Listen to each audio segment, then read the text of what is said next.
All right, here we go. One of my favorite guests What's is up, back Vlad? again at VladTV, man. What's up, Boosie? What's up, man? I'm just chilling, smiling. Shit. Yeah. Yeah. You were off of 10 years of parole. 10 years of parole and I had 10 years of probation too. Okay, can you explain like the difference between those two? I had parole. I had parole for my gun and my weed charge. But I had probation for all my jail charges and stuff like that. And they ain't running. They Okay. ran a concurrent, so I ain't had to do 10 and 10. Okay, so explain to me the difference between being on parole and being on probation. Probation. Probation. Probation. Basically, if you get in trouble on probation, you got a lengthy chance to come back home to the street. With parole, you stuck. Period. With parole, you can't get a bond when you're on parole because you get a parole hold. So with parole, once you get a charge on parole, you stuck. That's the difference, basically. Okay, so probation is a little bit lighter than parole, basically? Yeah, way lighter than parole. Way lighter. Okay. Like probation, you can travel. Parole, you can't go cross seas. Parole, if you go out of state, you gotta have a pass from your parole officer and you gotta get it signed by law enforcement when you get there. Okay, so every time you did an out-of-state show, you would have to go to your parole officer and request it. Yeah. Yeah. Wow. And you were traveling a lot. Yeah. I mean, did you have a cool parole officer? Yeah, I had a cool parole officer. First when I was in Louisiana for my first 5 months, I had headaches. They had me with an alcohol monotone. I had an alcohol monotone for 5 months. I couldn't drink alcohol. If I drank alcohol, it would go in my blood and distract the monotone. So, but when I came to Atlanta, bro, people won't see you win in Atlanta. My probation officer, Mr. Jones, he wanted to see me win. Then I wouldn't have headache to him. I took care of all my business. Me and Cat Williams, we got the same parole officer. So, I'm an angel to him. When you're on, and just kind of correct me, because I don't quite understand it, but if you're on parole or probation, you're technically not free. Even though you're not in a jail cell, technically you don't have your full rights as a U.S. citizen. Is that correct? Right. You can't vote. You got 1 feet in and 1 feet out. If you violate, you can go back to jail. You can't do no drugs. You really not. So they can violate anybody they want, but some probation officers and parole officers be leaning towards certain stars and shit. But if you're a felon, if you're on paper, you're not supposed to be around convicted felon. So if you riding in the car and your boy a convicted felon and he stop and get a traffic ticket, and that traffic ticket come back somehow with you in that traffic ticket, you can get violated and sent back to jail because you're not supposed to be around a convicted felon. It's that easy. And from what I understand, they could search your house without any sort of probable cause and stuff like that? Yeah, they can search your house whenever they want to. If you're on parole, they can come in your house and search your house whenever they want to. Okay. Did that actually happen to you? Nah, that ain't happened to me. I passed with flying colors, Vlad.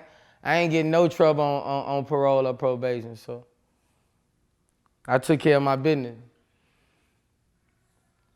Congrats, man, because 10 years, that's a long time to not drop the ball ever. Yep. Yeah. Do you think that a couple times, if you had more of a kind of an asshole type parole officer or probation officer, that they could have gotten you for something kind of light and thrown you back? Oh, hell yeah. A couple of times, my baby mama was calling up there telling them all kind of stuff, trying to get me locked up, So, if I was in Louisiana, bro, they probably would have, tried to mess with me on some stuff. But, in Atlanta, they used to that stars. They used to all this, So, it was things like that could have got me, in trouble if I had a dick, So your own child's mother would try to call up the probation officer to try to violate you. Right. It's not that, bro. Like she going too far, bro. Like, it's crazy right now. She going on camera lying about homicide. She's just straight just telling lies, just trying to bring me down. But I can't let that sweat me. I just gotta get my daughter in a better surrounding. That's all I'm trying to do. There was an Instagram post Right. for your, I think your daughter's mother. Right.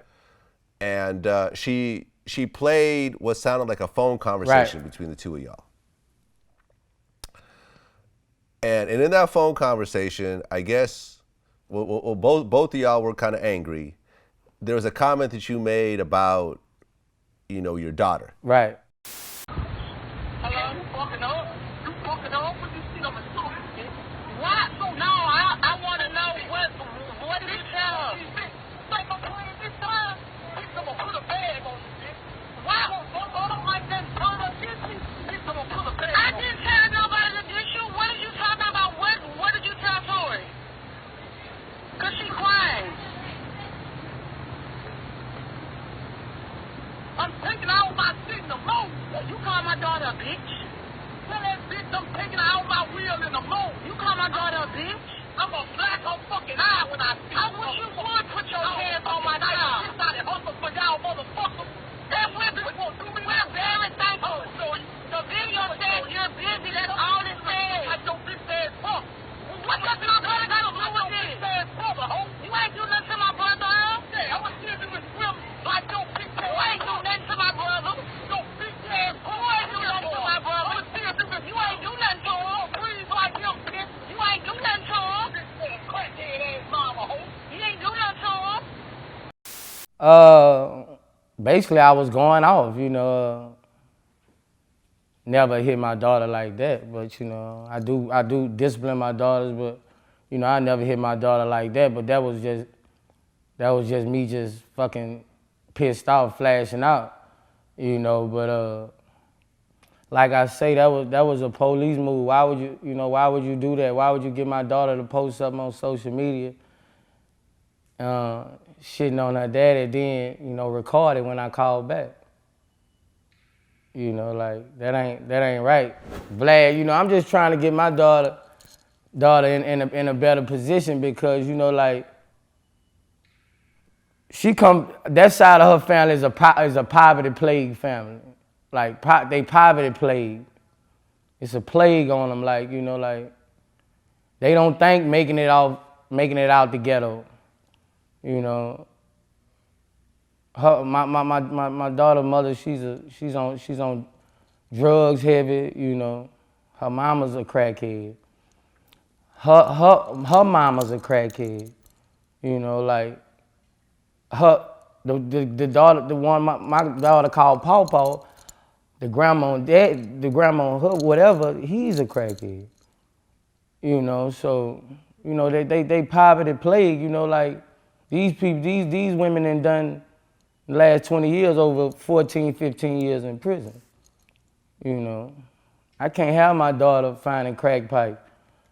Like this shit real, and that's what I'm fighting for, Vlad. Like that's what I'm fighting for. They poverty plague. Like that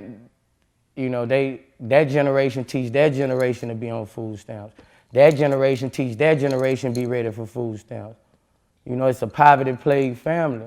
And all you have in that family, the only way out is they find somebody, with money and have a baby for them. That's just poverty plagued families. If you from the ghetto, you'll understand me when I say poverty plagued families. Even if you give them money, they gonna spend their money on something that's gonna keep them in poverty. They just poverty plagued families, and my daughter ain't having it. I ain't having it. Well, I guess when you ended up beating your murder trial, Right. and I guess it was her brother. Right. And I guess when the verdict came back not guilty, I had read that she ran out crying. And I guess like the jury, it took them like less than an hour to deliberate. Yeah, like so 35 it was really minutes. kind of a very, yeah, 35 minutes. You know, which kind of 35 minutes over a murder charge, which means that it was kind of a clear-cut case of not guilty. Right. Right. But I guess that she was there at the trial and she was upset over the verdict and she ran out crying, is what I had read. Yeah, she ran out crying. You know, she caught the stand on me too. You know, she took the stand on you. Yeah, she got on the stand too. Oh wow. Yeah, she got on the stand, but what she said on the stand was, all she was saying on the stand was, you know, like woo-de-woo, stuff like that. But you know, I ain't had no plex with her brother. You know what I'm saying? So she couldn't get up there and shit on me how she wanted to. You know. Okay. Because I guess in the recording that there was some mention of the brother. Yeah, I was telling her you should have laid. You supposed to lay like your brother. I was telling her the shit you doing. You supposed to be dead like your brother. That's all I said. You know, I ain't say I fuck with dude or nothing like that. I was just telling her that. Basically, I ain't even threatening a bitch. Yeah. Well, man, I'm sorry to hear that the mother of your daughter, which I'm sure you love very much, is putting you through this. That's what come with this lifestyle, Vlad. You know, I ain't the only rapper gonna go through this. I ain't the only rapper going through this. I ain't the only celebrity going through this. It's just, you know, some people evil, bro. And you know what I'm saying? Like, that's basically the moral of the story. Some people evil. And, you know, I'm living my best life. You know, my daughter in the other room, happy as shit. You know, so that's small things to a giant. Yeah, man. I mean, unfortunately, the more money you make, the more the evil in other people seems to come out. More money, more problems. That's one of the realest songs, you know, like. Yeah. The happiest times in my life when I ain't had nothing when I was a kid and I used to play every day and go have fun and stay out all night, you know. Them was the happiest times, you know. Everybody loved me. We ain't had problems, you know. We ain't had nothing, but everybody in the ghetto was happy.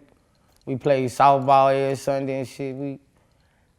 You know. But when I got money, you know, that's when I got enemies. That's when I got people, you know, trying to take from me and, you know, people trying to try me and things like that. When you ain't got nothing, you don't got all them problems. But I'd rather them problems with the sack, you know? Right. Well, you know what it is that as you accumulate more money, you then have to accumulate the protection of that money. You have to start building up the walls. You have to start building up your security in various types of ways because, yeah, more and more people will come out the woodwork to try to scam you and try to extort you and everything else like that. It's sad, man. Right. But you know what was interesting is that, you know, you just got off of, 10 years probation. It kind of reminds me of the Meek Mill situation. Right. Because he's, I guess, still on probation. Yeah, I heard Meek took an extra 10 years or some shit. I was pissed off when I heard it. You know what I'm saying? I was pissed off when I heard it. I don't know how true it is. I don't know the facts about the story. But, you know, if I was in this situation, I wouldn't have took no extra motherfucking 10 years to come home. I'd have laid down a couple years and came home a free man. You know, I can't say that because me and him in different situations. You know, you gotta feel his pain too. Like if he did take that, you know, that nigga got a son he wanted to come home and see. Shit, he know one thing, shit. I gotta get that sack, take care of my boy, I just gotta do right. But as far as me, I don't think I would've took no 10. I couldn't have did right probably for no extra 10 after I already been on paper. Wait, so you're telling me that if you were given a choice between 2 years in prison versus 10 years like probation, 16 you would do months. 2 years in prison? I would have did. months. I would have did that 16 months. You know, a whole nother 10 on paper, dog. Not being able to get that sack like I want to, you know, this paper hold you down from a lot of money, bro. This paper hold you down from a lot of money, and there's so many ways we can slip. One of our boys can slip, and that make us fall. Nigga was popping willies, man. Like popping willies. Like, nigga, how you get locked up for popping willies, man? You did that man wrong. Like, I can't go through another 10 you know, I might pop a willie and go to jail. You know, I'm gonna lay down. Wait, can you imagine that conversation? You know, what you in here for, dog? Popped a wheelie? Yeah, that's cold blooded. You know, they did do wrong, dog. And, you know, but God don't sleep, cause that's just foul play. You know, if the people in Washington D.C. can't see that in the appeals court, like for popping a wheelie, you know, somebody got a grudge. Period. I was surprised that they actually let him out. I thought, you know, we don't give a fuck how many protests y'all do. We gonna keep you in here. The law is the law. Protest is power, not Vlad. They don't want all them people on them streets in front of their courthouses. You know, they want to get reelected again. People who over that judge want to get reelected again. So they don't want people, you know, us rappers, we got a voice. We got a voice, and our voice is the people. You know, they don't want people coming in front of their courthouses, doing all this. People don't want all that. And you know, he got a legal fight. You know, he was popping willies. Right. Well, I think a big part of it, honestly, though, is that he had the heads of those Philadelphia sports teams, the owners, start speaking on his behalf. You know, like the owner of the Eagles and the owner of the Sixers. Like when those billionaires start talking, I think a lot of people start paying attention too. Right, because you know those people got heavy influences in the city. You know, and people don't want that, and people don't like when powerful people get behind those type of people. Those type of people mean me, Meek Mill, you know. They don't like that, you know, but you know, we the voice of our people. They got a ghetto everywhere, so people like us, we ain't going nowhere. Yeah, well, I'm happy he's out. How did you feel when you were like, okay, it is now 10 years today? Like, how did it feel to finally be off all that? I felt like I was getting out of jail again, you know. That's one thing when I came home, I was like, fuck, man, I'm finna be on this paper. They used to worry me a lot, you know. That's why I hurried up and came to Atlanta. That was a big part of my life, this paper shit. You know, it was a big part of my life for so long. You know, I've been getting in trouble a long time, bro. And, you know, I ain't in no more trouble. It feel good.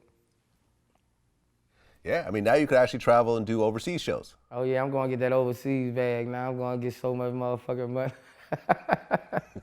Because, you know, they been trying to get me over there since I came home. But, yeah, you know, now it's time, you know, and I'm finna go get sacked up across seas. Dope.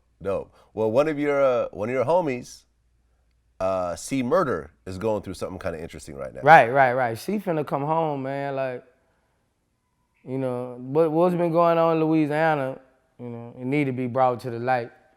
You know, I need to be speaking on it. It's just like, I just don't like to be no platform on speaking on certain shit like that to getting too powerful, because, you know, I believe in the CIA murdering motherfuckers get too strong. I believe in all kind of shit.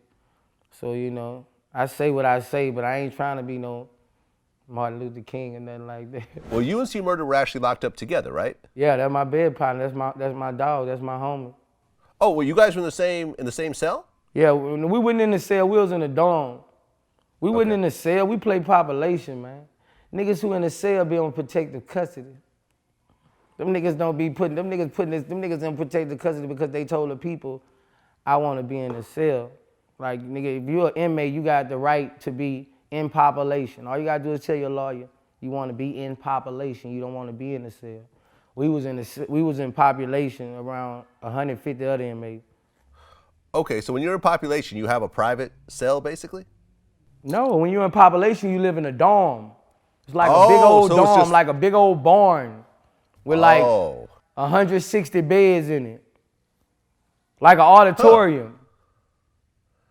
So Okay, that's interesting. So you prefer to be in that as opposed to like a two-man cell or something like that, just because you wanted to be in general population?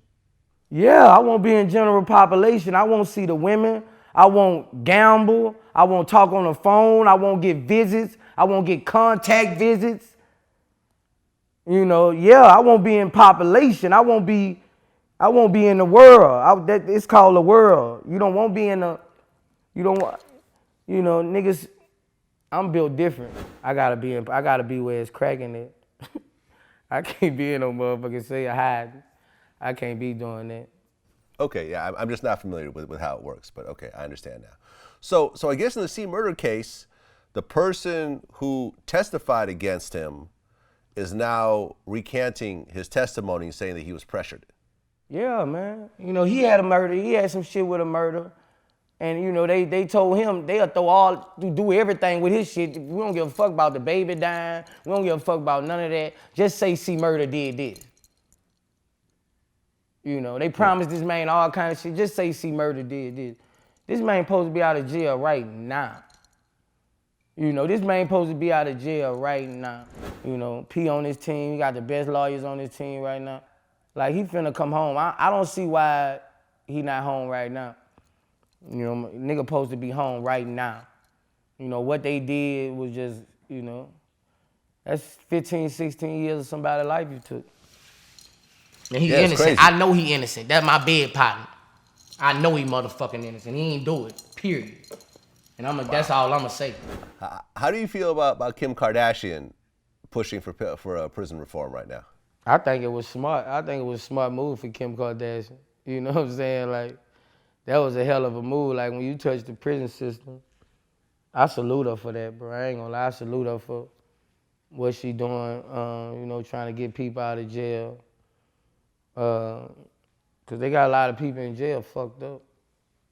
Ain't got no help, you know, like on real fucked up charges, and, you know, ain't nobody to help them, man.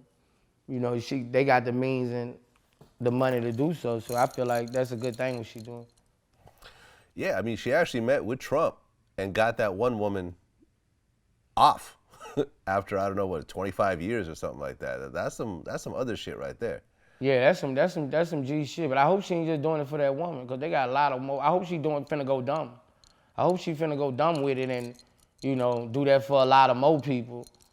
You know, because, you know, they got a lot of more people got way worse than that woman. They got people, you know, like, fucked up, especially in Louisiana. Well, yeah, I mean, she's actually focusing on women's prisons right now. I think she's doing more of that. And, you know, I think a lot of people don't realize that when slavery got outlawed, it only got outlawed for people who were not in prison. When you were in prison, you are, by law, a slave. You're a slave in prison. You're a number. They don't call you by your name. When they say your name, you got to say your number. You're a number. You wake up every morning, they go in the field. In Angola, you go in the field and you work. They work every day from 6 in the morning to 6 in the evening. They work every day. Some of them die out there in the hot 100-degree heat. They pick vegetables all day. They wake up, everybody go on the line. Everybody in Angola got a job. And they pay you, 16, 17 cents a day. An hour. And you had to do that yourself? Now, I worked in the kitchen. Me and C Murder worked in the kitchen. They ain't let us, we ain't work in the field. You know, like, if you got, like, a little status, you don't work in the field. Like, if you got fame and stuff, you work in the kitchen. So me and C Murder, we worked in the kitchen, worked in the back, wiped the tables off, served the food, things like that. But we had to be at work every morning, 4:30. We get off at 3 o'clock. All right, because I had heard that in prison, the kitchen job is considered like the best job you can get. Yeah, that's like the best job you can get, the kitchen job. Yeah. Dope. Well, you know, at least the time that you spent was not, you know, the worst possible situation. You know what I mean? Right. I made the best out of my jail. Like, my jail sentence, I made the best out of it. When I beat my murder charge, they looked out for me in prison, you know what I'm saying? I know they got the stuff going on with the warden right now, but that warden ain't treat me like that, you know, that warden That war name mess over me, so I ain't got nothing bad to say about him. You and I, had a really famous interview that went viral, about rappers getting killed in their own city. Wherever you from, you will get hated the most. Most rappers die in their own city, man. It's a fact. And you have haters who was in school with you and they mad because they was in that third grade class with you, but they don't have the same hustle as you. They hate you for no reason. They hate you for your success. If you was a local rapper and you didn't have much, they would love you.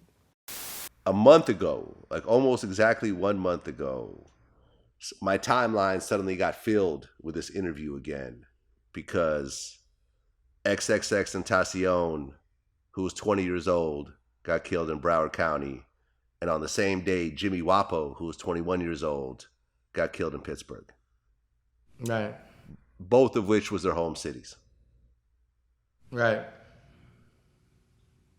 When you heard about that news, what did you think? I ain't really think nothing. It's kind of repetitious. Now I really feel like a rapper gonna get killed every 6 months. I really feel like that. Like it's repetitious. Now I just feel like a rapper gonna get killed. A couple rappers gonna get killed every year. It's just repetitious facts. I'm not saying I wasn't surprised that it was Extension, but I wasn't surprised that it was a rapper. I was surprised that Extension got murked, but I wasn't surprised that a rapper getting killed. The XXX shit was kind of disturbing because, I mean, apparently it was a robbery.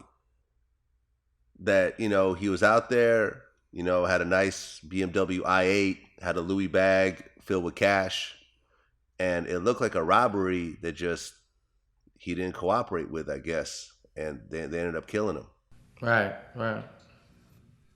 And it kind of surprised me that someone of his status, because his last album went to #1. He was a big deal. It kind of surprised me that someone like him would actually roll around by himself without security. When you move around, are you ever by yourself? Yeah, sometimes I'm by myself. Okay, but not usually. Not most of the time. Most of the time I'm surrounded by my people.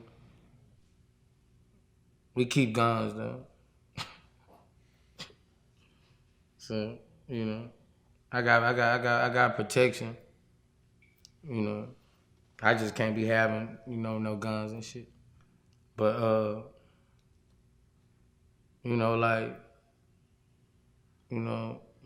but I just feel like, when you gonna die, you gonna die anyway. Yeah, I feel like God know what day you gonna die when you born. They be talking about when you lose. Yeah, they be talking about like, I hear a lot of people say, you gonna lose this for disrespecting this and all that. Shit. Why babies die when they 4 and 5 and shit? I feel like God gonna know when you die when you born. I don't feel nothing. I don't feel nobody. Right, but you could do things to prevent you leaving the earth a little bit early. Yeah, you can. You know what I'm saying? Yeah, you can. Like if you're an artist, like Extension, no, like you're an artist, bro. You gotta have protection with you. You gotta have your shooters with you. Like all rappers need to know that, nigga. Like if you ain't got your shooters with you, you slipping. Like you gotta have your shooters with you. You gotta have your silent assassins with you. If you ain't got your shooters with you, what you rapping about it for? You rapping about the wrong thing. You need to rap about women, palm beaches, yachts. I'm gonna tell you things you need to rap about: education, school, and things like that. You can't be rapping about this and that and guns and you doing this and doing that, and you ain't about all that, because the person who really is about all that, he wanna rap against you and murk you. That's all he wanna do is murk you and get into it with you and murk you. So if you're not about that life, you need to rap about something else. You need to rap about iPhones and shit, creating apps and you know what I'm saying, going to the beach and things like that. Because if you not, niggas gonna have the right to try you. They feel I got the right to try you. They know in school you was pussy. They know you been pussy. Everybody tried you ain't do nothing about it. So how you gonna go and talk about their lifestyle like that? These niggas won't smoke behind it. You talk about a street you ain't up in on. Niggas don't like that. Nigga went to jail on that street 5 times. Niggas don't like that. So I advise people who not about that smoke. If you know you ain't gonna be having guns around you, you can't rap about you got 30 rounds in the trunk. Cause when a nigga come and rob you, nigga think you got a million rounds, nigga think you got a AK or something. So what a nigga gonna do? Leave you there. Because you done built that image up like that. But if I was a nigga, I'll tell you, I ain't rapping about none of that. Fuck that. If I was you, I wouldn't even rap about that shit, dog. Cause nigga gonna try you, and if you ain't about that, nigga gonna bring smoke to you. Well, the first dude that got arrested, I guess, was a tattoo artist, and like he was tattooing like. I'm talking in general. I ain't really talking about. Yeah. I ain't talking about extension. I'm talking about in general. In general, yeah. No, yeah. I feel you. No, but I was just saying the dude. They got arrested. I saw somebody got locked up for it, right? Two guys got arrested. The first guy was a tattoo artist in that area, and he, like I said, he had tattooed like Kodak Black. You know what I'm saying? Like this was someone. This is kind of someone that was kind of in the mix with all this shit. It's sad, man. It's sad that kid was 20 years old, barely out of his teens. I kind of like the dude, but he was straight with me because when we was at the awards, he came up to me like, Boosie, man, I respect you. It was me and B Will. He like, man, Boosie, I respect you, dog. I got so much respect for you. I just want to let you know, dog. I respect everything you do, dog. I respect you with your family, dog. You know what I'm saying? And that was the first time I met him. And it's crazy because before he even blew up, bro, this shit crazy, dog. Dude DM me his shit and everything. DM me his music and everything, dog. You know. I went back, man, you know, my brother had put me on the block. I ain't even open the dude email, dog. You know, but everything happened for a reason. Cause then that would have been my artist dead if I would have signed him shit. Well, the one thing that I really want to say is that with social media these days, I think especially someone who's an artist or someone who has money, stop going on IG Live and Facebook Live all the time and everything else like that. Because I guess X was on IG Live, right before the shit happened, and that's a real security issue right there. Because even if you're not telling people where you are, people could see little stores and little street signs and stuff like that. It ends up becoming too easy to find out where you physically are at that moment, and you don't know who the hell is watching this. You see what I'm saying? Right. That's why I never go on live. Every so often, in maybe in my home or something. But you don't see me like, yeah, I'm over here right now in my studio or whatever. Nah, fuck all that. Right. It's Vlad, it's like this, bro. Like, you can't be going on doing all this stuff if you got smoke with people. Like, them the people who getting, people who doing all that crazy shit and got into it with people and now they going on live. Who got all this beef? See, I ain't got no beef. I ain't got no smoke. You know what I'm saying? I ain't got no. If I got smoke, I'm all the way out social media. Yep. You know what I'm saying? So like niggas don't need to be trapping themselves like that. You just went on Instagram, you beefing with everybody. Now you going live, right where you at. Man, you really crazy. You crazy. Like, you bout that. You want smoke. You saying, come get me. Here I am, come get me. So that's how it is. A lot of people in smoke, I feel like they need to stay off live, bro, because that's how a nigga find out where you at. I was looking at your Instagram page the other day, and I'm trying to figure out if you have the world's biggest bed. I love my bed, man. I mean, you look like a newborn baby in a bed, like in that picture. Like, what is it, like 4 king size put together or something? Or? Yeah, I got 4 kings put together. Yeah. Shaq motivated me. I saw Shaq bed when I was little on cribs. So I always wanted a big old bed. I said if I ever got some money, I was gonna get a bed like Shaq. So I got me a big old bed. I remember that episode. It was MTV Cribs. Yeah, that's when I saw that episode that fucked me up. I was stuck to the TV, you heard? Straight up. Right. I remember he was like, I have the world's biggest bed. Do not try to challenge me. I have room to expand. Yeah. I want to know how big Shaq is because I'm trying to outdo him on the bed because I'm finna put 2 more on my shit, you know what I'm saying, and make it 6. Right. I saw that. Okay, so basically what? You just take 2 king-size mattresses and then just put like a connector in between them? Like a little pad in between them, or? You put a strip between them. It's a strip so it lay flat. So all of it lay flat like a big trampoline. So it lay flat so it ain't tucking in it, you know what I'm saying? Yeah, man, I'm impressed. I gotta say, I'm impressed. It actually, cause I've been I'm thinking about doing that with my house, cause I've got enough room with my master bedroom to put a couple king size. I'm like, yeah, I'm digging this. I might actually go and do this. Yeah, my master bedroom. Yeah, I love my master. I go in there and I just chill out, bro. Yeah, well, Shaq influenced you, and I think you're influencing me I'm right influencing a lot of motherfuckers. I even put the dude who do the bed on the email. I want to see niggas live like this. Me, I ain't no hater. Okay, so let me ask you a question. You can answer it or not answer it. I don't know how you're gonna react to it. What was the most number of women you've had in that bed at the same time?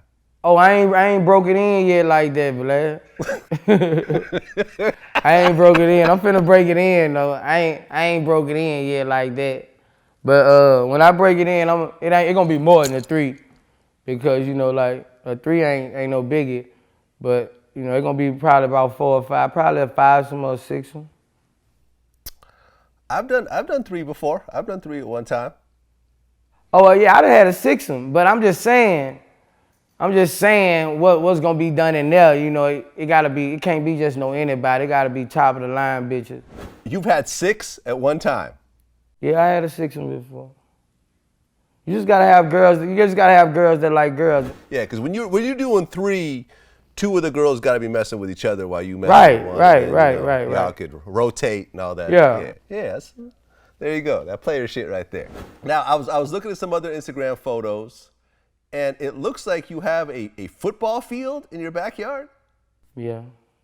I thought my house was big, but clearly compared to your house, it ain't shit. You got a football field. I got a Olympic size volleyball beach. I got full court basketball goal, Olympic size pool, zip line, slip and slides. McDonald's play area, the things that they have in McDonald's and shit. Right. I'm building a treehouse mansion right now. So. I mean, how mad do your kids get when they have to go back home to their mom's house after? Yeah, they be mad, but they don't be want to go back. I wouldn't want to go back neither. That's why I do it like that, yeah. I hope they just say, Mama, we want to stay with Dad and we ain't going back. Yeah. And I think it's really dope too that it seemed like you really designed the house for your children as opposed to just for yourself. Yeah, when there's something happened to me these days, you know what I'm saying? I do this for my kids. I've been living, but this for all this shit I do for this estate, all this for my kids. You know, so even for their mind thinking. My kids grow up like this. You think they gonna live in a fucking shotgun house? You think they gonna live in a 3-bedroom economic house with a 5 to 9 job? Fuck no. That's poverty. So that's how I'm gonna raise my kids. They ain't gonna want no little shit. They ain't gonna want no $10,000. They gonna want $1 million. Right. And if they see this as kids, what they gonna want? If a kid come up seeing motherfucking, what they gonna want? They gonna want the better shit. Right, because I think so much of success is being able to see somebody that you know that you could actually touch do what it is that you plan on doing. You know what I'm saying? You know, a lot of people, you know, because I have a you know, a page called Vlad Stocks, where I talk about stock investing and everything else like that. And I see so many people say, well, I only thought that only old rich white people could, you know, could afford to invest in stocks, because they probably don't have anyone around them that's actually invested in stocks.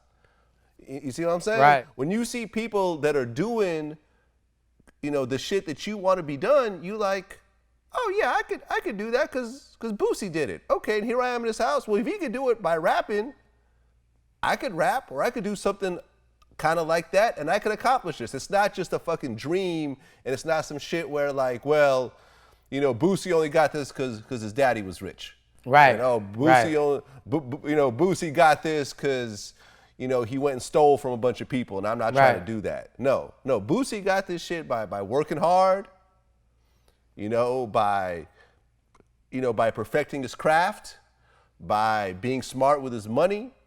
And that's something that every person in America could achieve. Right. Like, everybody had to watch somebody. You know, I watch all the people, all the A-listers, the Diddies and 50s, I watch these niggas. You know what I'm saying? I watch these niggas hustle. And all I do is say, shit, if I got a quarter of they fans, I can do my own motherfucking thing.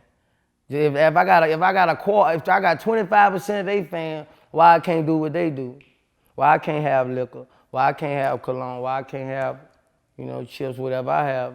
So you gotta base your hustle off somebody who up there. If a nigga say they just base their hustle off they self, they a motherfucking lie. Everybody got motivation. You got your motivation from somebody. I don't give a fuck who they is. Right. Straight up. Right. Nigga, you lying. Right. I mean, and this is why, like, you know, people could criticize Obama and say, oh, well, he wasn't really the first black president. He didn't, you know, he was this and that. Who was? But you can't. Right. Who was you the can't first black deny- president? Exactly. Obama, right? Exactly. Right.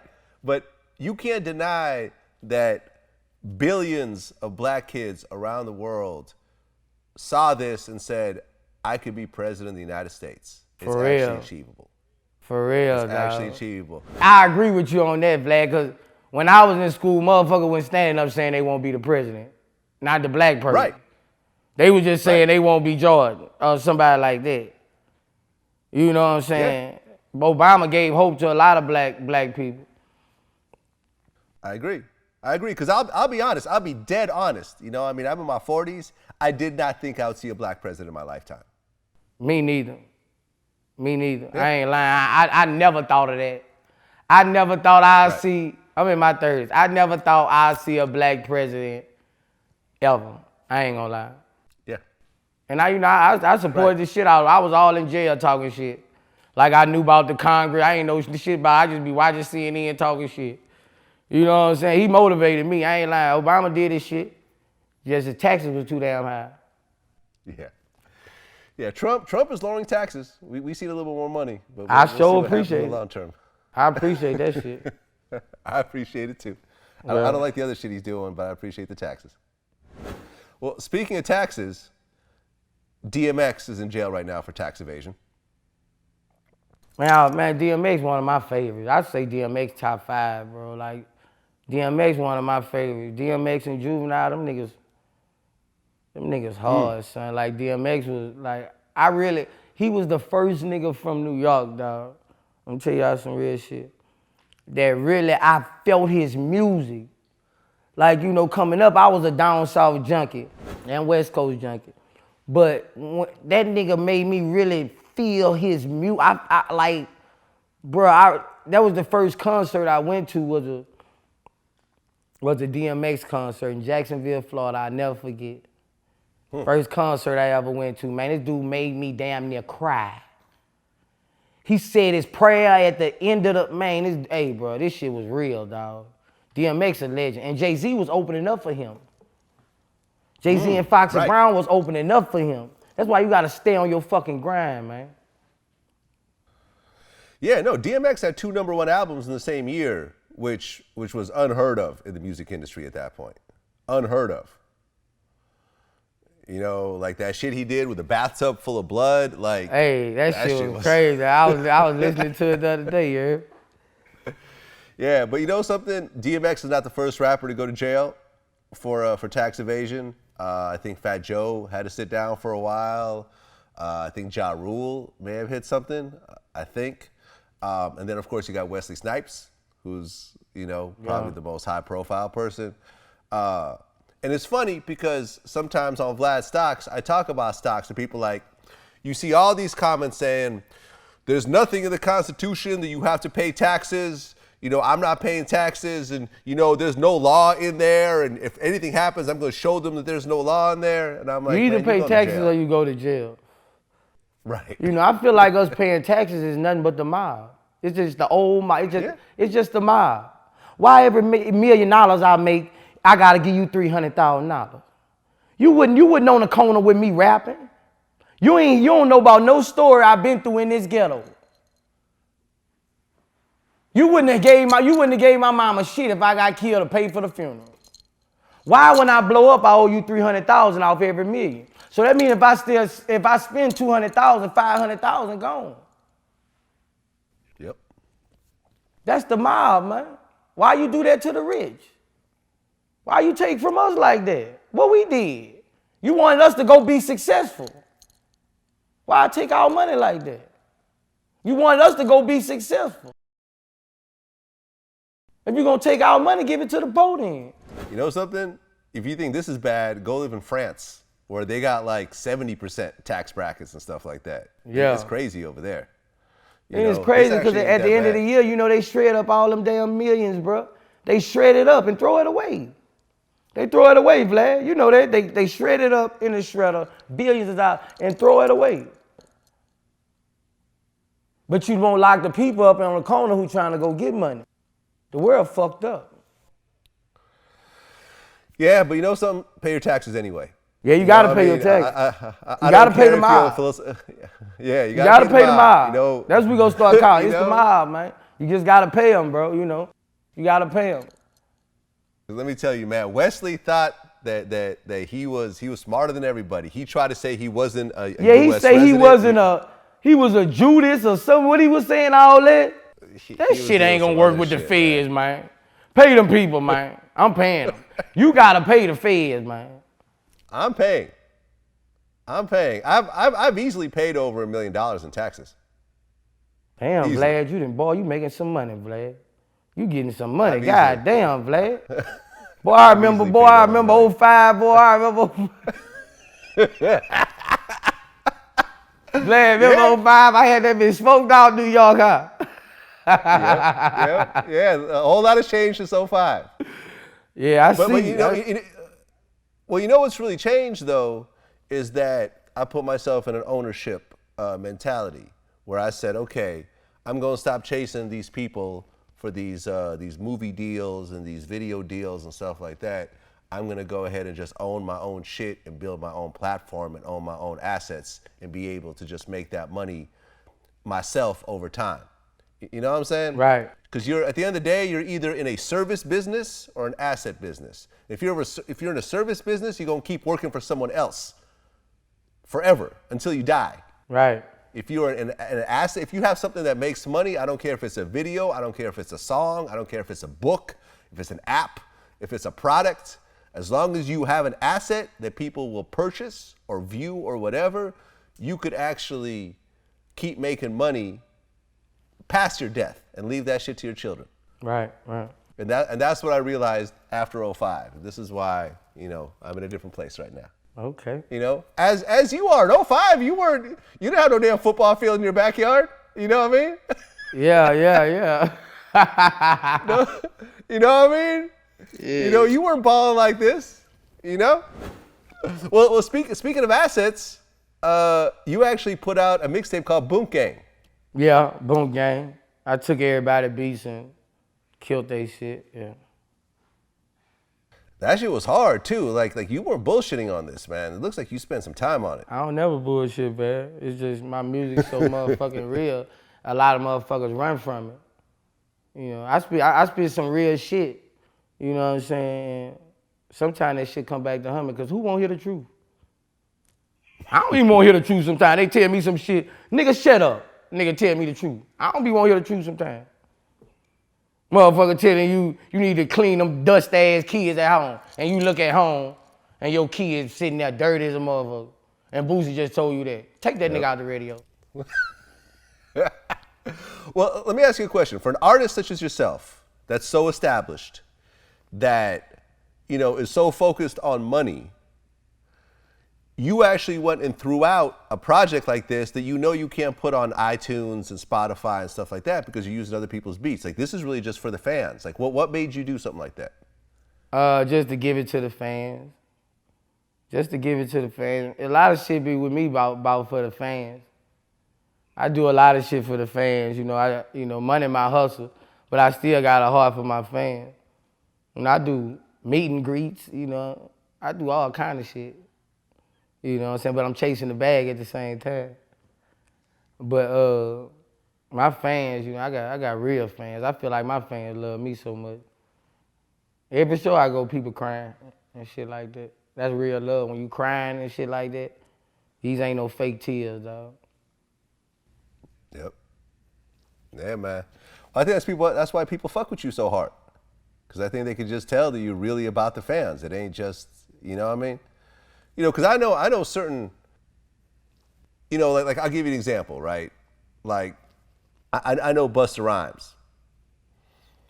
But if you do not know Busta Rhymes, you cannot approach him and ask for a picture. You can't. Oh, I know, man. I know so many artists, dog. They not taking no picture with you. Right. Like they not taking no picture with you, dog. Like, you know, they not taking no picture with you. Period. Like, I know artists. I ain't gonna say no names, but niggas ain't taking no picture with you. Yeah. But I just can't do that, especially no kid. You know, Yeah. If I'm tired, I can tell a grown person, no, but a kid, like a little kid, I can't tell no kid, no. Because I remember I was that little kid, that'll hurt me for life. I go to my favorite rapper at 7 years old and say, I get a picture? No. Man, I'm gonna be crushed for the rest of my life, man. Well, I think one of the biggest mistakes that people make in life is they turn a fan into an enemy. You know what I'm saying? They take someone who really fucks with them and they go and shit on that person. And that person becomes a lifelong enemy because of that. You talking about like a fan? Just, yeah, like a fan. They got some, not Vlad. They got some disrespectful ass fans. Boy, you on the Vlad. They got some disrespectful motherfuckers. I'm talking about some motherfuckers don't care if you with your kids, don't care. I'm talking about, Vlad, you gotta understand these fans too. That's why they be talking about the artists be erupting like that. Man, they got some motherfuckers so disrespectful, Vlad. Like, bro. Like, you gotta have a sane mind for this shit or be on parole. Okay, what's the most disrespectful thing a fan's ever done to you? Shit, I don't know. The other day they had to do, just straight came to the stage tripping, bro. Like, niggas be tripping. I don't really want to get into no incidents because, you know, niggas suing you and shit. Niggas playing the people. But I done had some niggas just, you know, and niggas get their issue. Like, niggas get fucked up. Like, we gonna fuck you up. Like, my nigga, we gonna fuck you up straight up. Like, we gonna have fun. We ain't coming to bar with nobody. But if you fuck with me, niggas gonna fuck you up. Like, you gonna know not to do that to the next rapper if you fuck with us. Cause we ain't fucking with nobody, like, but niggas, like, nigga protecting the bag, straight up. Well, I guess you're suing the Mississippi police right now over the pepper spray incident? I'm suing dealers, I'm suing the city of Biloxi, I'm suing the police department, I'm suing about 6 different people. Okay. How's that coming along? I go to court Monday. Aha. Yeah, I go to court. I'm in court. I'm in federal. I'm in court. I go to court Monday. Okay. Okay. I think it's dope that you actually, because a case like this, no lawyer is going to take this on contingency. You know what I'm saying? Like, Right, you gotta, right. You are lucky enough to actually have the money to pay these lawyers and actually protect your rights. Because I think most lawyers, if you were broke and you go to a lawyer and say, hey, take this on, take your 30%, the lawyer probably be like, nah. You gotta have money. You gotta have money in these situations to fight a city and to fight how big this case is. But I'm fighting. You know what I'm saying?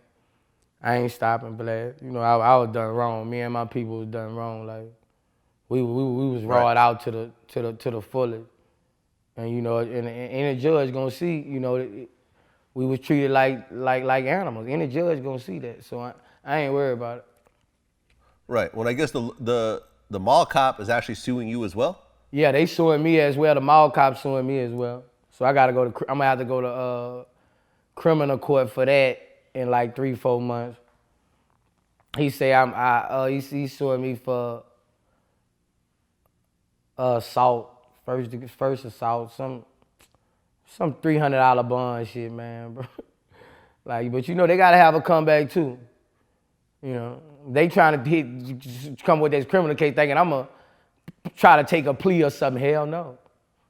Hell no. Mm-hmm. Hell no, we up for a fight and I'm ready. Right. And luckily you got the money to fight.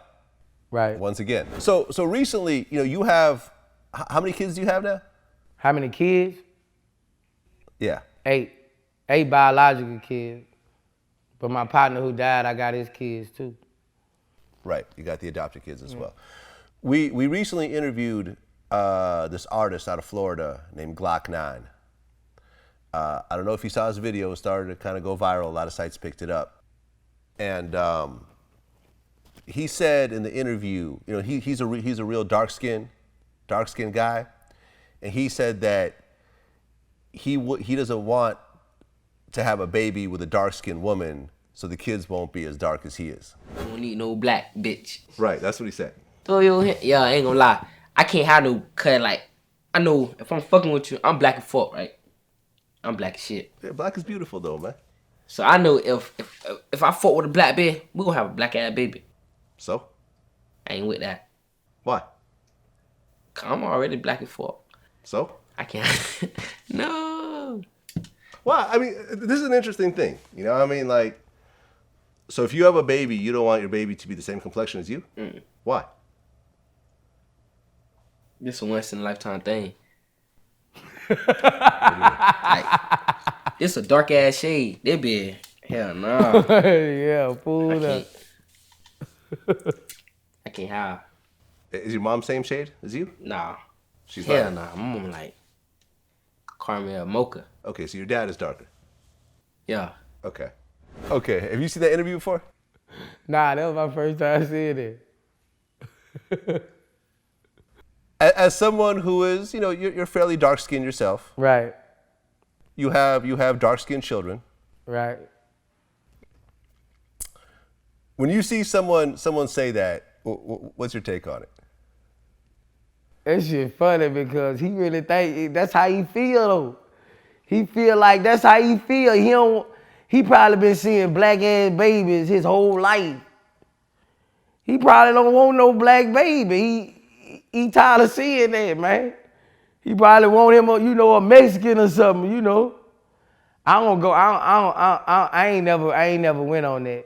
You know what I'm saying? Cause a couple times I wasn't trying to make a baby, but I ain't never went on that. Like however they come out, they mine. You know what I'm saying? However they come out, I ain't not saying that. I'm attracted to all women. Period. Mm-hmm. I love women.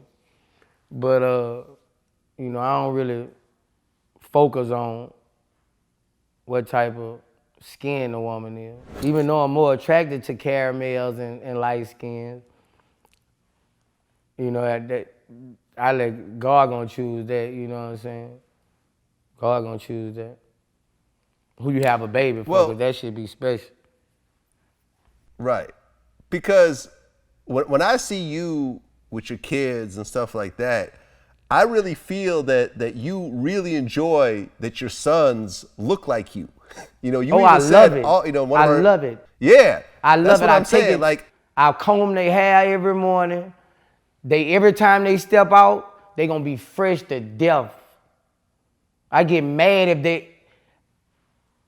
them boys, they gonna be trained to be handsome gentlemen, bosses. And that's how it is. I love it that they look like me.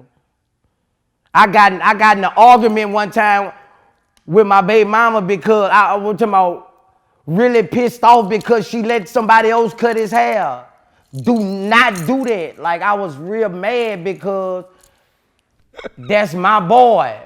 Like, his shit can't be flicked. This generations on generations, this what I want, this what I bred in that boy since, no, he's not finna have no other haircut. It's never another haircut. Period. right. I mean, no, because in one of our previous interviews, you said that all your sons have Boosie fades. They have no choice in this matter. They have no choice. They had no choice. My son got Boosie fades my Ray got Boosie fades when he was 11 months. They have no choice. Them Boosie boys, when you see them, you gonna know. If you don't even see me, I don't even have to be with them. If they was walking with some people in the mall in Louisiana and you'll see them, you'll say, it'll come to your head, you'll think, them might be Boosie kids. If you see my boys, and they gonna be fresh. So you gonna know they for somebody. You know what I'm saying? So that's how I cherish my boys. I've been one boys. I cherish my boys. Well, Glock 9, he got a lot of backlash over this, and he responded, and he said, how y'all mad at me because I don't want no dark kids? I'm black as fuck. I know what the fuck going on. Y'all don't know what the fuck this shit is about. What a lot of people were saying in the comments was that, it seems like maybe he was teased a lot growing up for his skin tone, and maybe he don't want his children to go through the same thing. Other people are saying that it's a self-hate kind of thing. You know what I'm saying? Only he knows that are the people around him, or people in his circle. Stuff like that can make you feel like that. You know what I'm saying? Can make you feel like that. If you was 400 pounds and you got down and you was teased your whole life, you got down to 150 pounds, you ain't gonna want to marry no fat woman. Cause you ain't gonna think your child gonna be teased because she fat. So you gotta see where he coming from. If he thinking like that. But you could change you could lose weight. You can't really change your skin tone unless you bleach yourself, which is kind of crazy, I think. But I'm saying, like, teasing somebody, like, that shit stick with somebody forever. That shit turn niggas into killers. Teasing somebody, keep on teasing somebody like that. If that is the situation, if I got teased, I wouldn't want no black ass baby. I ain't lying. If I got teased about being a crusted black motherfucker my whole life, if somebody was teasing me like that, I'll say, man, I don't want no fucking black baby then. I'm gonna give me a red bone. I feel that nigga, real shit. If it's that weight, I'm gonna give me a red bone, Vlad. That's what somebody doing, and that's a man protecting his enterprise. That's what gonna make him feel better. Fuck what everybody else thinking in them comments. Wait, he getting that baby, that gonna make him feel better. Fuck what he saying about everybody else talking about cause the baby black. Nigga, this his life. That ain't nobody else. So fuck the comment. Yeah. Yeah, man. I just think that it's a little bit dangerous to start equating, a color, a person's skin color with, because, it's one thing to say, well, I prefer light-skinned women. I prefer Spanish women, I prefer Asian women, whatever else, someone you want to have sex with. But when you say, I don't want my baby to look like me, I want my baby to look different, Whereas, like I said, we talked about you love the fact that your sons look like you. You see what I'm saying? Right. But it really ain't no different than motherfuckers creating twins and all that shit. You want what you want. Motherfucker creating twins, create the eye, cut all kind of shit. That's just the ghetto, and it's just Hollywood. Yeah, man. Are you eating your own potato chips right now? Them bitches hot. Can we see them? Can we see them for the camera real quick? You see me? You see me on that bitch? I look like Ray Charles. DC Young Fly say I look like Ray Charles on that bitch. You do kind of look like Ray Charles in that picture, man. I gotta say, whoever was the artist, I wouldn't say that's the best depiction of Lil Boosie. We've talked about Kodak Black before. Yeah, free Kodak. He's supposed to get out. He's supposed to get out in August. He's supposed to get out a little bit early. Yeah. Now you've talked about, you and I previously talked about how you told him to get out of his city and, change his surroundings and stuff like that. And I guess, he did get out of his neighborhood and he was living in a gated community and stuff like that. But I feel the reason why he's in jail right now is because he has a bunch of irresponsible people around him. Right, that can lead to a downfall. Right, because he got locked up because he was on Instagram Live smoking weed around his baby, and I guess there was a gun, around in the bathroom or kitchen or something like that. And sure enough, the haters called the police on him. The police literally came in right in his Instagram Live, arrested him, and there you have it. Yeah, when you slip like that, you can't blame nobody but yourself. All our slip-ups in life, we can't blame everybody. We could try to blame people sometimes. Man, in the end, you gotta take your lick and blame yourself, man. You know what I'm saying? At the end, he gotta take his lick, but look like he getting smarter from all this shit. He got GED, all that shit. You know what I'm saying? You gotta learn from your mistake. He know he on paper, he can't even be around weed. He ain't supposed to be around nothing like that. You can't get them people. Then you done been in back and forth trouble with them. You can't open the door no way for them. Kodak, you a straight, he a straight target. He a bullseye, man. Them people don't like that young nigga getting all that money. And if any slip they get, they gonna try to wipe him. He just gotta come home and lay low and just do his shit and get money and make music. Get money. He gonna blow. He gonna blow when he jump.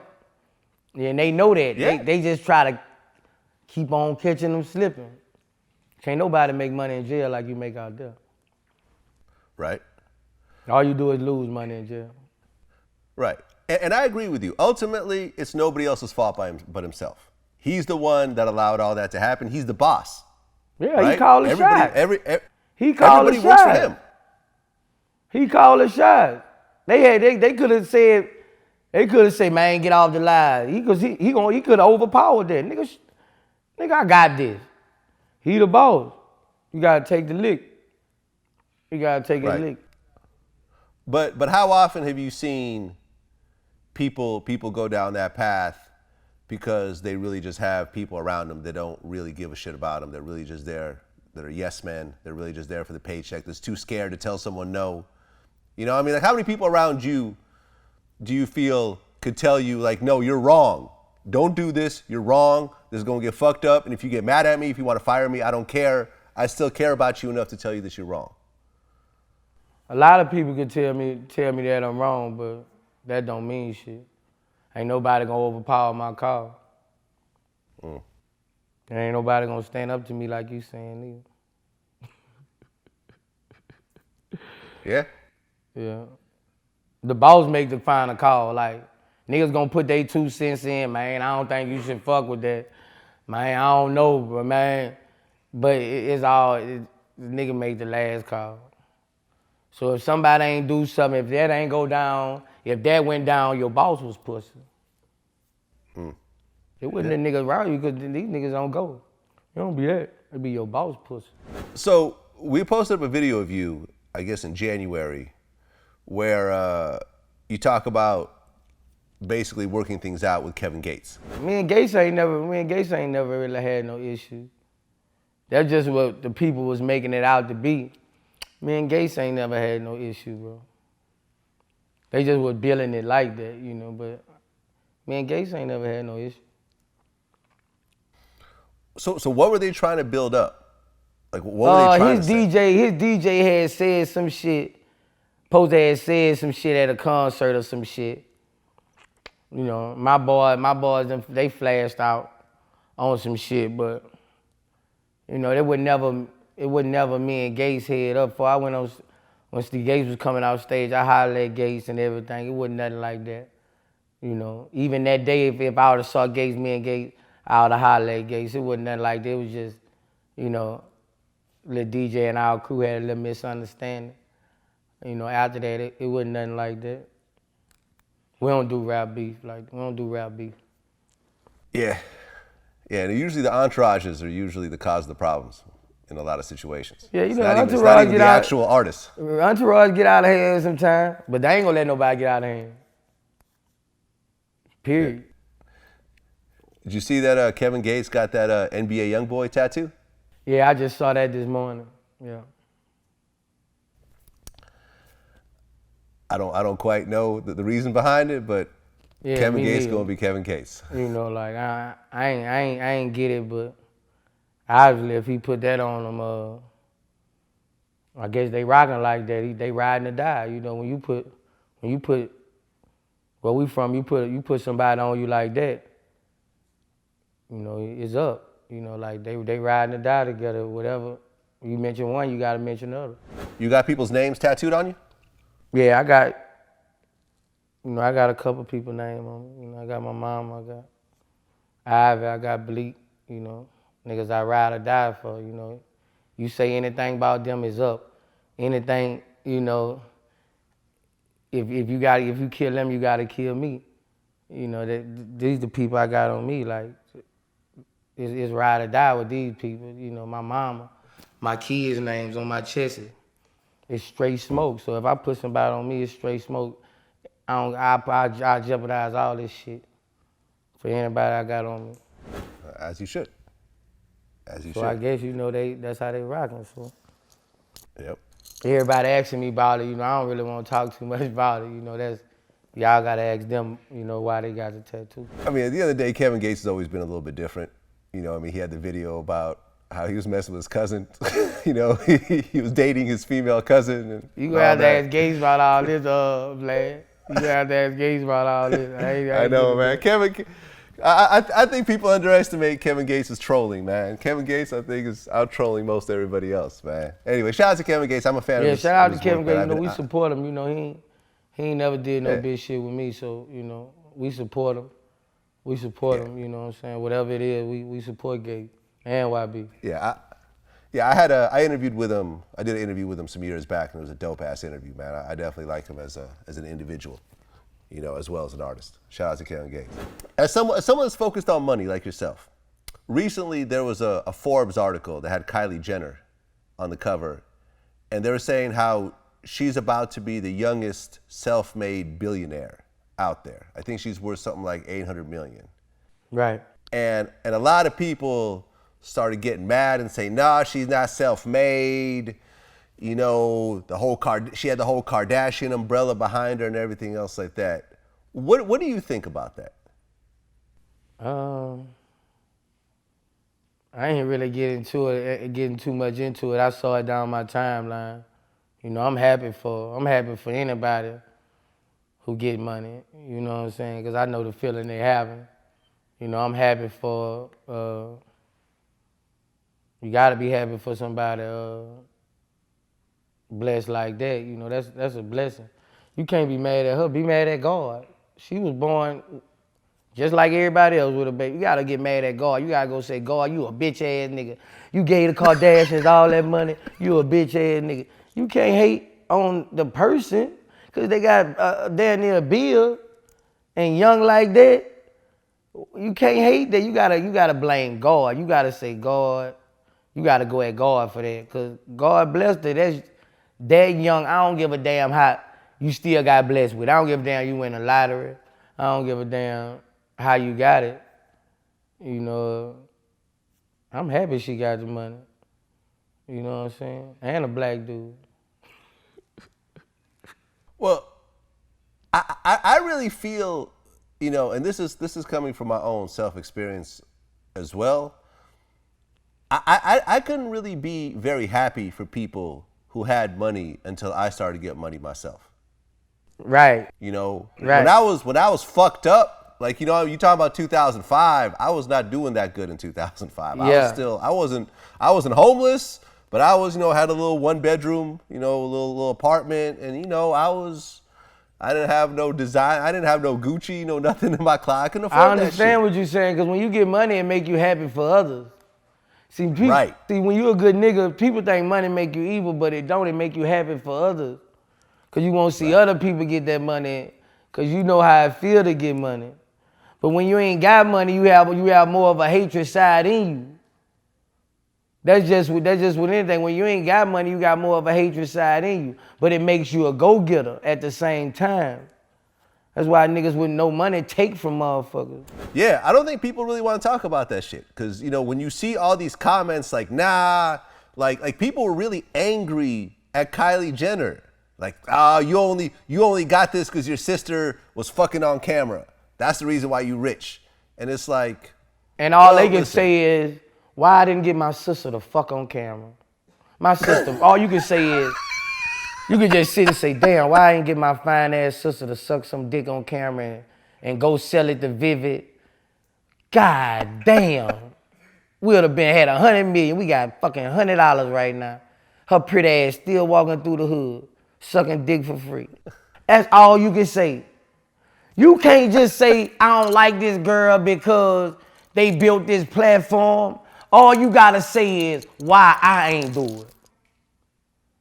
If you blaming that, if you saying Kim did this to do this, all you can say is why I ain't do it. I got 10 bands. She got $1 billion something now. Why I ain't do it. So the joke's on you. That's how I feel about that shit. You can't hate on them. How the fuck you can hate on them? You could have did the same thing. Everybody you could do the same thing. You can do the same. Your pretty ass, fuck, you can do the same thing. Go fuck a A-lister. Your pretty ass, go fuck a A-lister. You ain't get money for the tape. Fuck, try. You try. Stop fucking hating.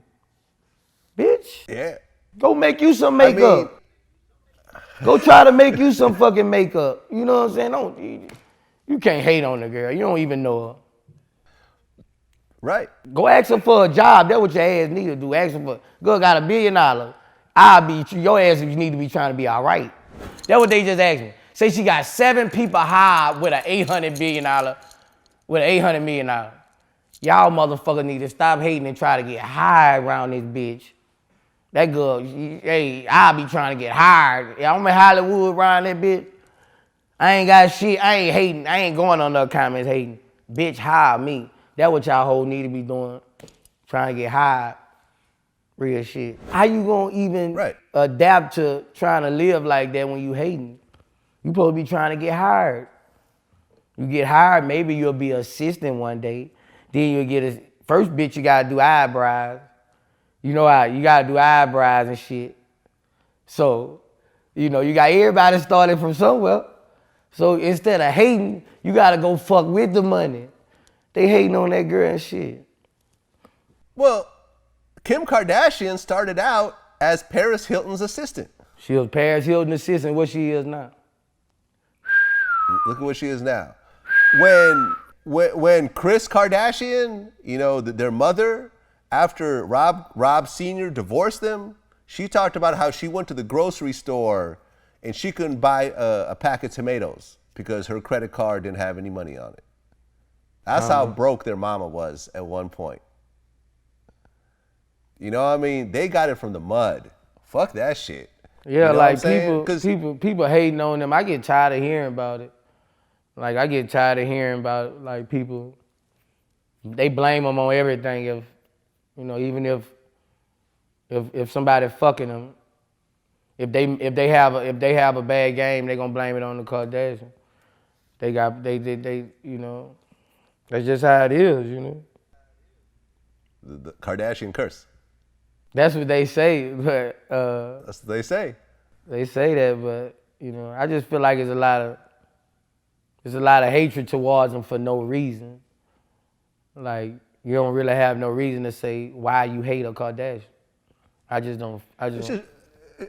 just jealousy. I don't hate the Kardashians. You don't hate the Kardashians. I don't think Webby hates the Kardashians. Like, you know what I'm saying? Like, you see what I mean? And that goes back to your original point of, you know, you actually become more happy for other people once you reach a certain level of accomplishment yourself. Yeah, just people hate what they can't figure out. See, they can't figure out how they got that big and shit. People hate what they can't figure out. You know, if people know how you feel like they know how you got to the top, they got so much shit to say to you. When you get power and people hate they don't know how to figure you out, and that make people hate what you do. Well, I mean, speaking of the Kardashians, what did you think about the Kanye slavery comments about how slavery was a choice? I never really take what Kanye say too serious. I don't know why, but you know, like I don't never really take. Ever since Kanye first started talking about just going international with it, like making outbursts and stuff, like way from 2000s to 2000s, like I don't never really take what Kanye say too serious. You know, when I hear him make them statements and shit, I just feel like Kanye be going through some shit, and when he go through some shit, he say shit. You know, I don't like him less for what he said or more for what he said. I just feel like Kanye be going through some shit. I feel like Kanye kind of, you know, he's smart, but I feel he kind of dingy a little bit. I don't know, Kanye. He makes some good ass music, but I don't know. I don't know. You guys never worked together at all? Nah, we ain't never worked together. We ain't never did no music together. I'd love to do some music with him. Hell yeah, I'd love to get in the studio. Shit, I love to get in the studio with Kanye. I respect Kanye for, you know, his music. And one thing I respect him about, he do speak his mind. One thing about him, he gonna say some shit because he ain't scared what others think. A lot of people live their life based on what others think, and that make them belittle themselves, that make them scary, that make them all kind of stuff. A man like Kanye, you know, even though he make a ratty thing, he got nuts. A lot of people scared to get in front of 5 people, they get to shaking. Kanye get in front of everybody and say everything. You know, one thing he got, might not be right about what he say, the motherfucker got nuts. More nuts than a lot of people. Yeah. I mean, putting an asterisk by slavery though, I don't know. Yeah, like the stuff he be saying be some it was a crazy choice. shit. Like he be saying some off the wall shit. I'd be like, God damn, Kanye, they finna try to get you. Like, hey, bro, like, you know, like he know, like you can't be just going with Trump like that. Like, you just can't be all for Trump. Like, I hope he ain't all for Trump, like, cause you gonna get a backlash out this motherfucking world if you all for Trump, cause Trump do some fucked up shit. You know, he might have a perk where he do some good shit too, but everybody know Trump say some crazy shit too. So if you all for Trump, you know how these people gonna look at you, and you know.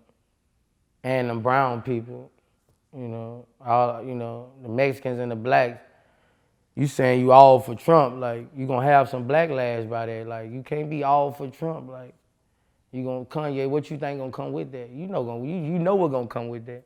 So I don't know if niggas be searching for that publicity to come with that. I don't know, but you know what gonna come with that. Well, I mean, he actually wore one of those "Make America Great Again" hats in that one picture. Right. You know, Right. Either you know what's gonna come with that. Kanye smart, Right. like he ain't crazy. I feel he a little dingy sometimes, but you know what's gonna come with that if you supporting that man that far. Like You saying like you want to be vice president. Like, come on, man. You got a lot of power. Like, people go be offended by this. So, you get what you give out. You know, you just got to be able to stand up behind it. And he got to stand up behind that. But they don't take away from he make good music, you know. Whatever nobody do, that's what you can't take away from people like me. People like R. Kelly, you know, everybody fuck up, but, you know, can't take away his talent.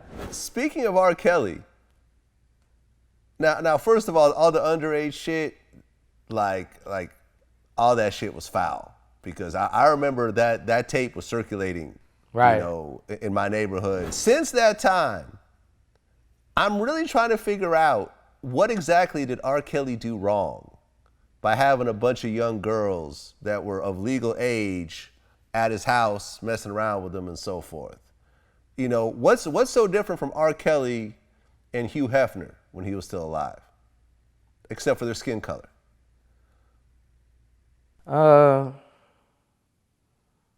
It's just like when people put a black cloud over your head, that motherfucker hard to get off. I think that got a lot to do with R. Kelly, man. Man, like when people put a black cloud over your head, that motherfucker hard to get off. And when people done seen it with their eyes, it's hard to get off. They done put a black cloud over your head, man, that shit hard to get off you. You know, so if that was a regular R&B artist who had legal girls, it wouldn't even be nothing. It wouldn't even be nothing. You talking about, it wouldn't be nothing, but it's R. Kelly. He had a black cloud over his head. That's why they do that to that man. Now you want to take his music off Spotify. I got mad. When they tell me they gonna take his music off, I got mad. I got in my feelings. I put a post on Instagram. How the fuck you gonna fuck with that man music? Now y'all going too far, man. You going too far, man.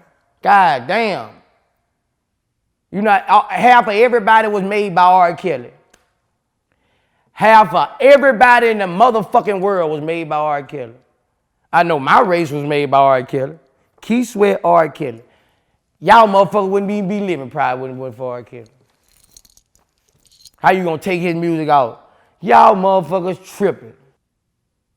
Y'all motherfuckers, what about all the motherfuckers that got charges for all other kind of shit? Did y'all take their music off? Hell no. Why you won't do it to the king or the fucking king? Because they got a black cloud over his head, man. That's all that is. Right. That's all that is. That nigga don't nobody make R&B. That nigga the king, dog. And they know that. That's what they try to do to motherfucker take they pedestal. That's what they do, especially black motherfuckers. When you get up there, when you start getting old, they coming back for you. They coming back and take your pedestal. They gonna try to take your pedestal. That's what they gonna do. They gonna try to take your pedestal. I don't care how, black motherfuckers, they gonna try to come, they gonna find something on your way back.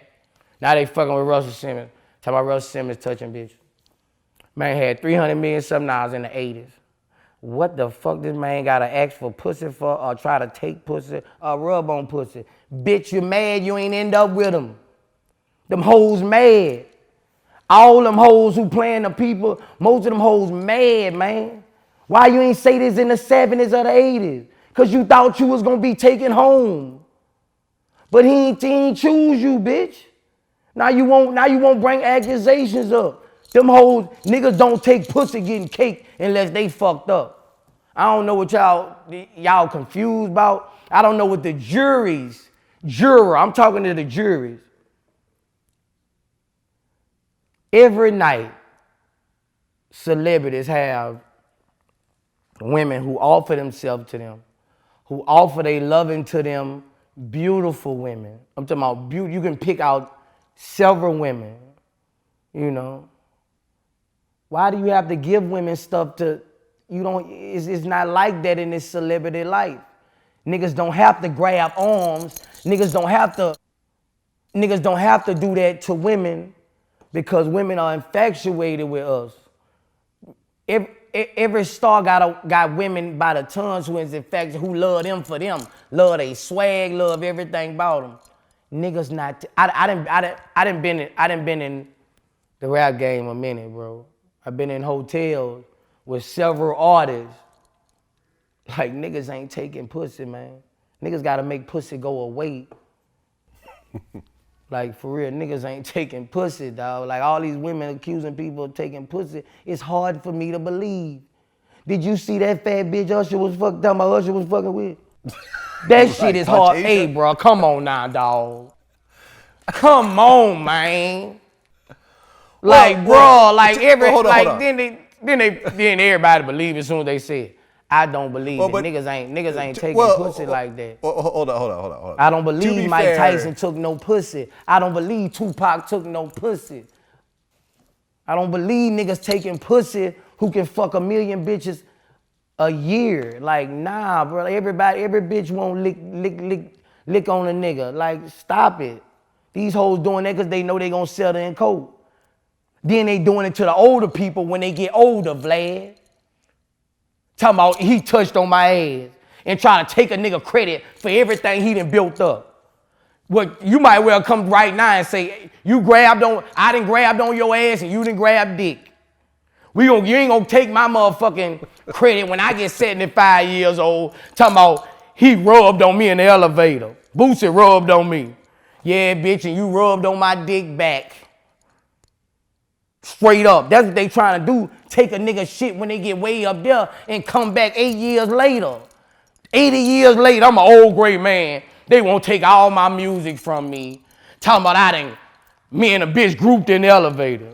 Yeah, bitch, we 89, 39, 49, and you was all with it. Don't try to come take my credit. Don't try to come take Boosie Badazz credit when I get Bill Cosby. Us rappers should... You know how many charges we can put on the bitch? You know how many bitches that grabbed our dick and harassed us? You know how many bitches that per night caress us? Slide that hand under that bitch. Touch that bitch a little bit. Shit, man, these motherfuckers crazy. Talking about you ain't gonna come take my shit.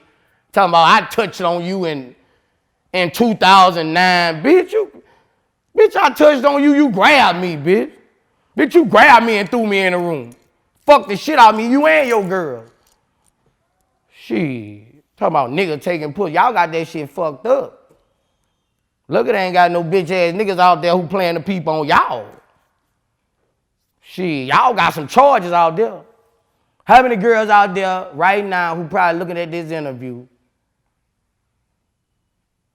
then did some sexual harassment shit to some rappers when they came to your city and they boys?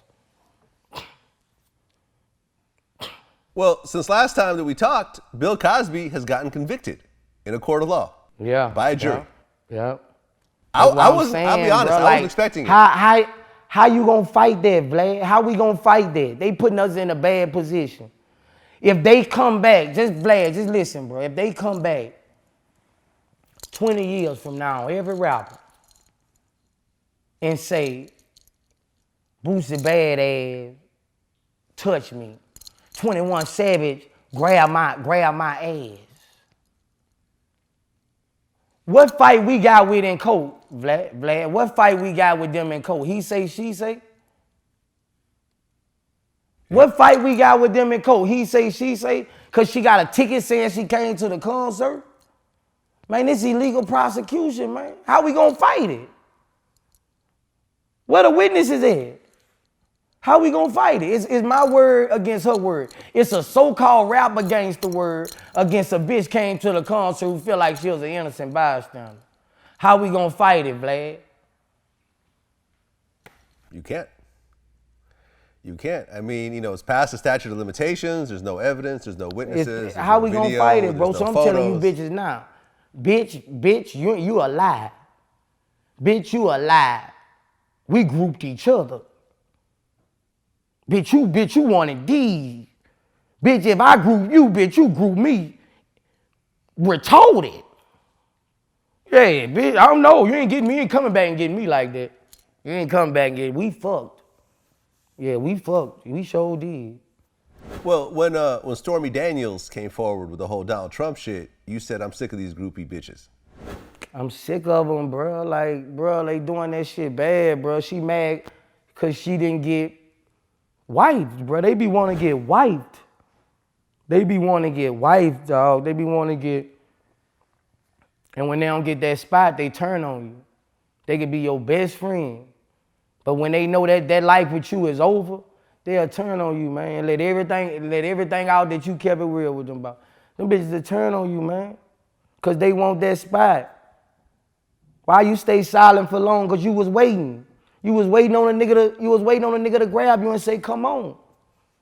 Then you know the nigga be selling dreams too, but I'ma lead it.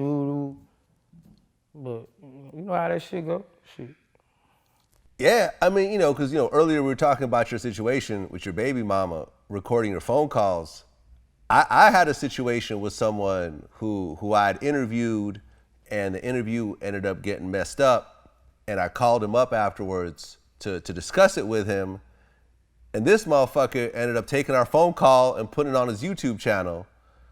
Right. At which point I said, okay, fuck this dude, but going through that made me realize I can't really have phone conversations with people that I have any sort of issues with anymore.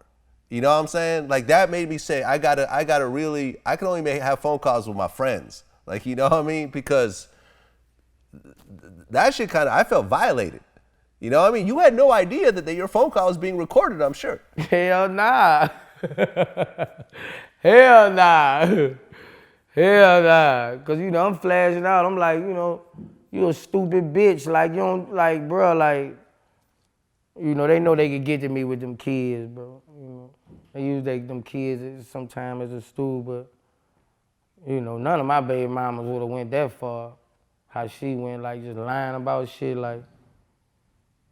But it's all good, though, I just gotta fight for my daughter, that's all it's about, she a mud baby, man, she lost, we done tried helping her over and over. We done bonded her mom out of jail so many times. We done bonded her out of jail so many times. Look out for him in jail, When she was on the run, she gave me my daughter. My daughter was living with me. Going to school in Atlanta, Alpharetta, the best schools out here, doing honor roll. She just get mad and come take my daughter from me. Shit. And she's saying where my daughter want to be at. It's not where a child want to be at, it's where a child, where she's supposed to be at. We got to settle it in court, so, she taking me to court for child support, And I think it's based on, I think all of her actions based on, she just trying to get some money, but she know if she taking Boosie to child support, the world gonna look at her some way, so now she gotta try to shatter me. She gotta try to shatter me to make her feel good inside, and that's basically what's going on right now. But I just hope the court decide what everybody already know where my baby need to be at. Yeah, man. I hope it works out. Yeah, it's gonna be all right. I'm sure it will work out. Actually, let me put it like that. Yeah, it's gonna I'm sure be all right. It will work out. Yep. So you got a bunch of artists under Badazz Music Syndicate, right? Right. You got Young Blue, who I interviewed not too long ago. I know you miss it, baby. I gave you time of the life. Yeah, you fucking right. That way. You got Kylie P. B Will. OG Dre. Yep. Wavy. Anyone else? Yeah, I got Wavy. I got the biggest white girl in the game. Like more talent than anybody in the fucking game. Remember, I'm telling you this, Vlad. Next year. Who's this? Next year, my artist Wavy is gonna be the biggest artist in the fucking world. Okay, Wavy she's a female rapper, a white female rapper? Female singer, rapper, harmonizer, whatever you want to call it. She's a star. I'm gonna send you a shit, Vlad. You gonna give me a special interview with her? If I give you the first interview VladTV with Wavy, is you gonna look out? Man, listen, have I ever not looked out? I gotta buck it up and make you feel it. Have I ever not looked out when you FaceTime me that one time? You know what I mean? I'm like, come on, man. Well, I'm going to say no to Boosie? What's the record we outta just here. dropped? What's the wave record? How much of a priority is it to build up this record label? It's a priority because, you know, I even got my son rapping and my daughter. So, you know, right now it's a priority. You know, B Will doing crazy numbers. Blue doing, you know, me and Blue one of the hottest artists in the game right now. Kodak P got the streets right now. OG Dre, these niggas got radio records. Juicy, man, the labels know right now they gotta come talk to us because it's getting to a point right now where, you know, they don't want me making all that money forever without them putting their hands in it. And you know, I've been talking to people lately. We got a meeting with Universal Empire. Got a meeting with guys of them. You know, got another meeting I'm finna set up with nothing but majors and you know, a lot of people, you know, interested in the label because they know we do numbers. We doing numbers already, and with a crazy push behind us, sky's the limit. So. This is a big month for me right here, Vlad. This is gonna be a big month for me. I got sit downs with a lot of people who are interested in taking this label and you know, taking the sky's the limit. Well, you know what was that interesting was when I interviewed Young Blue, that was kind of during the time that you and your brother were going through it. Right. The money missing. Right. And you know, and I brought that up in the interview. And then afterwards, off camera, he goes, well, you know, his brother was the one who actually kind of discovered me and put me with Right. My brother the one found Blue. You know, my brother the one found Blue, and he the one brought him to me. And, you know, I the one signed him. So, you know, it was a blessing. I'm glad he found him. You know, it just, shit happens. You know, all kind of shit happens with a label, man, you know. Okay. Did that shit with your brother ever get worked out or no? Nah, they still going through the situations with it or whatever. I'm just waiting on to hear back something. I still ain't got my money back. I'm still 400 short, man. So, you know, I just 400,000 short. Yeah. Damn. Have you ever seen him face to face since then? Nah, I ain't seen him since then, bro. You know, I ain't seen him since then. I ain't seen him since the shit happened. I'm just sitting back waiting on shit, and you know it ain't my main focus right now, which it should be. But I got bigger shit on my plate than that right now. You know, one day I might wake up and get right back to it. But right now I got bigger shit on my plate than that. I'm just trying to see what's the truth in it. You know, they say they dropped the charge and they say they charged them. I don't, you know. I gotta let that be handled as time go on. Yeah, well, I mean, Blue's dope, man. You know, before I did the interview, I spent a lot of time with the music, and dude is tough. Oh yeah, he tough, man. He got it, bro. Like, he got it. You know, he getting our label respected by a whole nother audience. Like we respect it. Like, niggas know if Boosie sign you, you know, you headed somewhere, you know.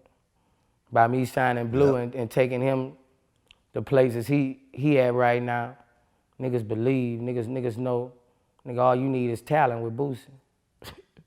Nigga, all you need is talent, niggas gonna respect you. You gotta respect soon as you sign, nigga. You know, and a mile behind you, but that ain't about that, it's about the music. It's about, you know, Blue know how to make them records. He know how to make radio records, he know how to make singles. You know, and he talented, he blessed, you know. Once you got that and you got a boss behind you and you got muscles behind you, that's all you need. Well, what do you got coming up next? I got my album I'm finna drop. I'm thinking about dropping my Badazz 3.5 and a blues album on the same day. I got a blues album I just completed also, Vlad. Okay, hold on. You got a blues album? Yeah. Where what, you're singing? Yeah, harmonize blues. You ever heard blues? Of course I heard of blues. Oh well, Of nigga, course. I'm one of the best blues singer. I'm one of the best blues you ever seen, you ever heard in your life. Wait till you hear the album. Yeah? Okay, because you were on your Instagram, I think even today, singing along with Jodeci. Oh yeah, no, I was just playing on that. I was just clowning on that. But my blues album is a real blues album, like a real blues album. Blues beats, blues instruments. You know, it's just one of the coldest blues albums, you know, people will hear. It's like, it's a great blues album. And my Badazz 3.5, it's just straight ratchet. So you got an actual blues album coming out. What's the name of it? Boosie Blues Cafe. Boosie Blues Cafe. Yeah. Okay, I dig it. You laughing I now, dig it, Vlad. man. You gonna be jamming that motherfucker. You laughing now. I dig it. You gonna be jamming that motherfucker. I mean, shit, Snoop did a reggae album. Snoop Yeah, did Snoop a did gospel album. That's where I got my idea from. Shout out to Okay, Snoop. yeah, I was gonna Shout say. out to Unc. That's where I got my idea from. I was in the airport and I was reading one of those magazines I be buying. They say Snoop got a gospel album coming out. I was like, damn. I'm finna make me a blues album, because you know I love blues. So I was like, damn. Snoop made a gospel album, I can make me a... He gave me the idea, I was like, I'm finna make me a damn blues album. Yep. Like I was just saying, you always gotta, sometimes you gotta pattern your hustle off of the bosses, you know, it's just how it go, you know, if you wanna be a, Yep. if you wanna be a big shot. Yeah. Well, and also, when you establish yourself to a certain degree, you have the flexibility to go and, you know, pursue your different passions. And, you know, and if it doesn't go triple platinum, fuck it. It don't matter. You know what I'm saying? Like, it's something that you're passionate about and your true fans will fuck with it. And you go on to your next project. Right. That's what I do. If I do it for my greatness, like, you know, like I do it just to add on to my greatness. You know what I'm saying? Like my blues album. You know, I'm not doing it just to do a blues album. I'm doing it because I know how good my blues album gonna be. I don't do shit if anything I'm going into a field with, I'm going in that bitch to perfect it. I ain't just gonna do it I ain't just gonna do it and not do it to the fullest. Anything I do, any patent I take, I'm trying to go do it better than the next nigga did it. See where I'm at? Yep. Yeah, I'm trying to. And you know, yeah. And judging by the name and knowing you being the business person that you are, I'm kind of seeing there might be an actual blues cafe in the future. You know? I don't know see what about I'm that. saying? I just know like when I started working on the album, it started coming out so good, man. Just like it started coming out so good, bro. I was like, damn, this blues album hard. You know, Yep. so I'm gonna drop it and then they gonna fuck with it. Hey man, listen, very happy for you. You look happy, you look healthy, which is the most important thing. Right. And your kids all seem happy and healthy. The house is coming out crazy. And the music is coming out crazy. Can't wait to hear the blues album. And man, just keep doing your thing, man. Until next time. You already know, Vlad 100. 100. All right. Peace.